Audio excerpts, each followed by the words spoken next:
শুধুমাত্র চিকেন পকোড়া খাওয়ার জন্য এই শীতকালে বৃষ্টিতে আমরা বেরিয়ে পড়েছিলাম কেশিঙ্গার উদ্দেশ্যে।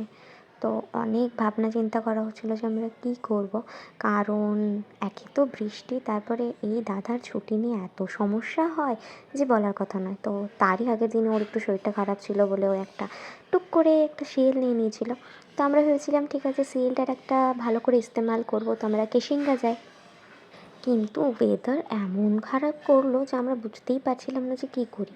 কিন্তু সব কিছু বাধা বিপত্তিকে ত্যাগ করে এইরকম আমরা দুটো ছোট ছোট হলুদ বাতাক সেজে আমরা বেরিয়ে পড়েছিলাম কেশিঙ্গার উদ্দেশ্যে। কারণ কিছু তো করার নেই। আর আমার সত্যি কথা বলতে এই যে রেইনকোটগুলো না, এটা আমার মাস্ট লেগেছে। এটা অ্যাকচুয়ালি দাদার অ্যান্ড বৌদির, ওরা যখন কাশোল ঘুরতে গেছিলো তখনকার। কিন্তু আমার হেব্বি লেগেছিলো। আর দাদা বলছে আমাকেও দেখা আছে, হ্যাঁ আমিও রেইনকোট লাগাচ্ছি, রেইনকোট পরছি, এসব ব্যাপার না। তোকে কী দেখাবো, কারণ তুই তো হলুদ বাতাক সাজছিসই না, তোকেও একটা হলুদ কালারের দরকার ছিল, তো না ভালো লাগতো। মানে তোমাদের কি মনে হয় সত্যি না, তিনটে হলুদ বাতাক কি সুন্দর বাইক রাইডিং করে যাচ্ছে, সরি স্কুটি রাইডিং করে যাচ্ছে। আর সত্যি কথা বলতে আমার ভীষণ কিউট লাগছিলো এই মানে হলুদটা কি সুন্দর ব্রাইট। আর সবাই ঘুরে ঘুরে আমাদেরকে দেখছে যে হ্যাঁ এই দুটো হলুদ হলুদ বাতাক কোথায় যাচ্ছে।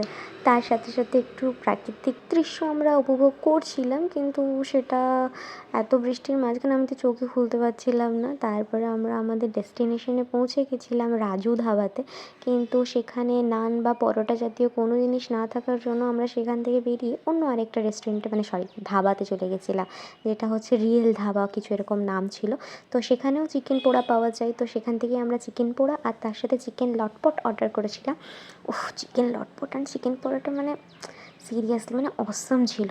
তারপরে ওখান থেকে বেরিয়ে আমরা আবার একটু হালকা ঘোরাঘুরি করছিলাম। দাদা কেশিঙ্গা দেখাতে নিয়ে এসেছিলো স্টেশনটাকে, যে ওখানে ও কোথায় দাঁড়ায়, কোথায় খায়, কী চা খায়, এসব হ্যানা ত্যানা সেসব কিছু করে আমরা ওখান থেকে একটু 2 কাপ নয় 4 কাপ চা খেয়ে আমরা সেখান থেকে আবার বেরিয়ে একটু মন্দির দর্শন করে সেখান থেকে রিলায়েন্স গিয়ে সব কিছু করে একটা সুন্দর দিন মানে কাটিয়ে প্রায় সন্ধ্যা হয়ে গেছিলো আমাদের ফিরতে ফিরতে। সেই সব ভিডিও তো নেই আর।